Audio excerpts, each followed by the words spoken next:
ರಾಜ್ಯದಲ್ಲಿ ಈಗಾಗಲೇ ಎಸ್ಐಆರ್ ಪ್ರಕ್ರಿಯೆ ಜೋರಾಗಿ ನಡೀತಾ ಇದೆ. ಈ ಪ್ರಕ್ರಿಯೆಯಲ್ಲಿ ಹಟ್ಟಿ ಹಾಡಿ ತಾಂಡಾಗಳಿಂದ ವಲಸೆ ಹೋದಂತ ಕೂಲಿಕಾರ ಜನರು ಮತದಾನದಿಂದ ಹೊರಗೆ ಉಳಿಬಾರದು ಅನ್ನುವಂತ ಕಾರಣದಿಂದಾಗಿ ಮತ ಕಾವಲು ಜಾಗೃತಿ ಸಮಿತಿಯು ಪಣತೊಟ್ಟಿದೆ. ಈ ಕುರಿತಾದಂತಹ ಒಂದು ಸ್ಟೋರಿ ಇದೆ, ನೋಡ್ಕೊಂಬನ್ನಿ.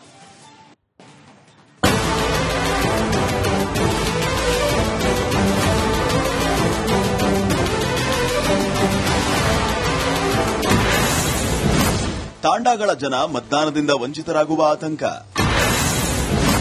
ಮತದಾನದಿಂದ ಅರ್ಹ ಮತದಾರ ಹೊರಗೆ ಉಳಿಯಬಾರದು. ರಾಜ್ಯ ಮತಕಾವಲು ಜಾಗೃತಿ ಸಮಿತಿ ರಾಜ್ಯ ಸರ್ಕಾರಕ್ಕೆ ಒತ್ತಾಯ.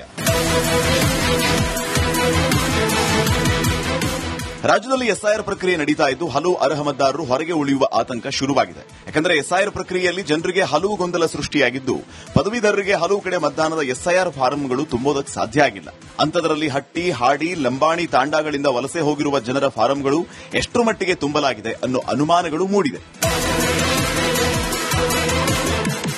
ಪ್ರಜಾಪ್ರಭುತ್ವ ವ್ಯವಸ್ಥೆಯಲ್ಲಿ ಮತದಾರರ ಪಟ್ಟಿ ಪರಿಷ್ಕರಣೆ ಅನಿವಾರ್ಯ. ಆದರೆ ಚುನಾವಣಾ ಆಯೋಗ ರಾಜ್ಯದಲ್ಲಿ ಕೈಗೊಂಡಿರುವ ವಿಶೇಷ ಮತದಾರರ ಪಟ್ಟಿ ಪರಿಷ್ಕರಣೆ ಅವೈಜ್ಞಾನಿಕವಾಗಿದೆ ಅಂತ ಆರೋಪಿಸಲಾಗಿದೆ. ಇದರ ನಡುವೆ ರಾಜ್ಯದಲ್ಲಿ ಮುಂಗಾರು ಕೈಕೊಟ್ಟಿರುವುದರಿಂದ ವ್ಯಾಪಕ ಬರಗಾಲ ತಲೆದೂರಿದೆ. ಅದರಲ್ಲೂ ವಿಜಯನಗರ ಜಿಲ್ಲೆಯಲ್ಲಿ ಬರದ ಛಾಯೆ ಆವರಿಸಿದೆ. ಹೀಗಾಗಿ ರೈತರು ಹಾಗೂ ಕೃಷಿ ಕೂಲಿ ಕಾರ್ಮಿಕರು ಕೆಲಸ ಅರಿಸಿ ಬೇರೆ ಬೇರೆ ರಾಜ್ಯಗಳಿಗೆ ಹಾಗೂ ಜಿಲ್ಲೆಗಳಿಗೆ ವಲಸೆ ಹೋಗಿದ್ದಾರೆ. ಬಿಎಲ್ಒಗಳು ಮನೆಗಳಿಗೆ ಭೇಟಿ ಕೊಟ್ಟರೂ ಮನೆ ಲಾಕ್ ಆಗಿರುತ್ತೆ. ಇಂತಹ ಸಂದರ್ಭದಲ್ಲಿ ದುಡಿಯೋ ವರ್ಗವನ್ನ ಹೊರಗಿಟ್ಟು ಎಸ್ಐಆರ್ ಮಾಡುವುದು ಸೂಕ್ತ ಅಲ್ಲ. ಈ ಪ್ರಕ್ರಿಯೆಯನ್ನು ಸೆಪ್ಟೆಂಬರ್ 30ರವರೆಗೆ ವಿಸ್ತರಿಸಿ ಅಂತ ಆಗ್ರಹಿಸಿದ್ದಾರೆ. ವಿಶೇಷ ಮತ ಪರಿಷ್ಕರಣೆ ಅತ್ಯಂತ ಅವೈಜ್ಞಾನಿಕ. ಎಷ್ಟೋ ಜನರಿಗೆ ಇದರ ಅರ್ಥನೇ ಆಗ್ತಾ ಇಲ್ಲ. ಯಾಕಂದ್ರೆ ಇಲ್ಲಿವರೆಗೂ ನಮ್ಮ ದೇಶದಲ್ಲಿ ಸಂಪ್ರದಾಯ ಹೆಂಗಿತ್ತು, ಮನೆ ಮನೆಗೆ ಹೋಗಿ ವೋಟರ್ ಲಿಸ್ಟ್ ಮಾಡಿ ವೋಟ್ ಕೊಡ್ತಕ್ಕಂಥ ಪದ್ಧತಿ. ನೀವು ಇಲ್ಲಿ ಕುಂತರ ಎಲ್ಲರಿಗೂ ಕೂಡ ಅದೇ ರೀತಿ ನಮಗೆ ವೋಟ್ ಬಂದದ್ದು. ಯಾರು ಅಪ್ಲಿಕೇಶನ್ ಹಾಕಿ ವೋಟ್ ತಗೊಂಡಾರಲ್ಲ ನಾವು, ವಾಸ್ತವವಾಗಿ ನಿಜ ತಾನೆ. ಆದ್ರೆ ಈಗ ತಂದಿರತಕ್ಕಂಥದ್ದು ಏನಿತ್ತು, ತಮ್ಮ ಓಟನ್ನು ಉಳಿಸೋಣಕ್ಕಾಗಿ ಅವರು ಹೋರಾಟ ಮಾಡ್ಬೇಕಂತಂದ್ರೆ ಅತ್ಯಂತ ಹೀನಾಯ ಪರಿಸ್ಥಿತಿ. ಕರ್ನಾಟಕದಲ್ಲಿ ಅಂತೂ ಭಾರಿ ಹೀನಾಯ ಪರಿಸ್ಥಿತಿ ತಲುಪಿದೆ. ಅತ್ಯಂತ ಅವೈಜ್ಞಾನಿಕ ಆಗೈತಿ. ಉದಾಹರಣೆಗೆ ಹೇಳ್ತೀನಿ ನಿಮಗೆ.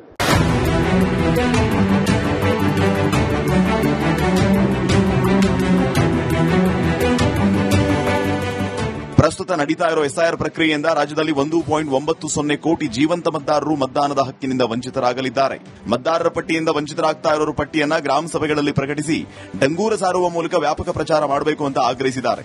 ಇನ್ನು ಅವೈಜ್ಞಾನಿಕ ಎಸ್ಐಆರ್ ಬಗ್ಗೆ ಜಿಲ್ಲಾ ಹಾಗೂ ತಾಲೂಕು ಕೇಂದ್ರಗಳಲ್ಲಿ ಸ್ವಾತಂತ್ರ್ಯ ದಿನಾಚರಣೆ ಸಮಾರಂಭದಲ್ಲಿ ನಾಗರಿಕ ಮತಕಾವಲು ಸಮಿತಿ ಕರಪತ್ರಗಳನ್ನು ಹಂಚಲಿದೆ. ಈ ಮೂಲಕ ಜನರಲ್ಲಿ ಜಾಗೃತಿ ಮೂಡಿಸಲಾಗುತ್ತೆ. ಜೊತೆಗೆ ಎಸ್ಐಆರ್ ಪ್ರಕ್ರಿಯೆ ವಿರುದ್ಧ ಕಾನೂನು ಹೋರಾಟ ನಡೆಸುವುದಕ್ಕೆ ಮತಕಾವಲು ಸಮಿತಿ ಚಿಂತನೆ ನಡೆಸಿದೆ.